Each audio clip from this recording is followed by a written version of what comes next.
রূপগঞ্জে সেনাবাহিনীর নবম পদাতিক ডিভিশনের উদ্যোগে ফ্রি চিকিৎসা সেবা প্রদান। উপকৃত হলেন স্থানীয় শত শত মানুষ। রূপগঞ্জ নারায়ণগঞ্জ প্রতিনিধি। নারায়ণগঞ্জের রূপগঞ্জ উপজেলায় বাংলাদেশ সেনাবাহিনীর ৯ পদাতিক ডিভিশনের উদ্যোগে ফ্রি চিকিৎসা সেবা প্রদান করা হয়েছে। মানবিক সহায়তার অংশ হিসেবে সেনাবাহিনীর এই বিশেষ চিকিৎসা সেবা পেয়ে স্থানীয় সাধারণ মানুষজন উপকৃত হয়েছেন।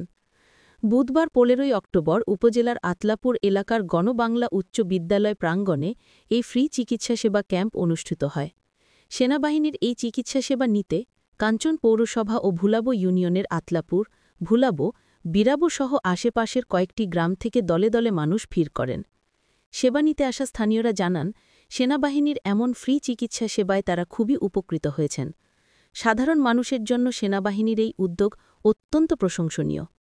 এই চিকিৎসা সেবা নিশ্চিত করতে সেনাবাহিনীর অফিসারদের পাশাপাশি স্কাউটের স্থানীয় সদস্যরাও সহযোগিতা করেন। ক্যাম্পে সেনাবাহিনীর অফিসার সহ স্কাউটের বিভিন্ন স্তরের সদস্যরা উপস্থিত ছিলেন।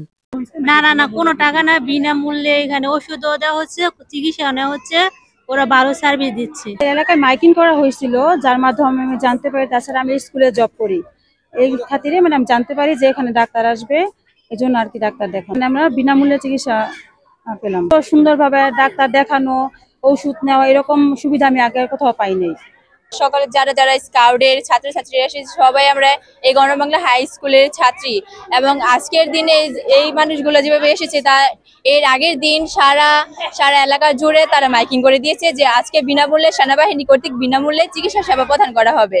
এবং এখানে এসে আমাদের স্কাউটের দায়িত্ব হচ্ছে কি আমরা জনগণকে আমরা সারিবদ্ধভাবে দাঁড়া করাচ্ছি এবং তারা যেন কোনো অসুবিধা না পড়ে এবং নিরাপদভাবে তারা সেবা প্রদান করতে পারে সে ব্যাপারে আমরা লক্ষ্য রাখছি।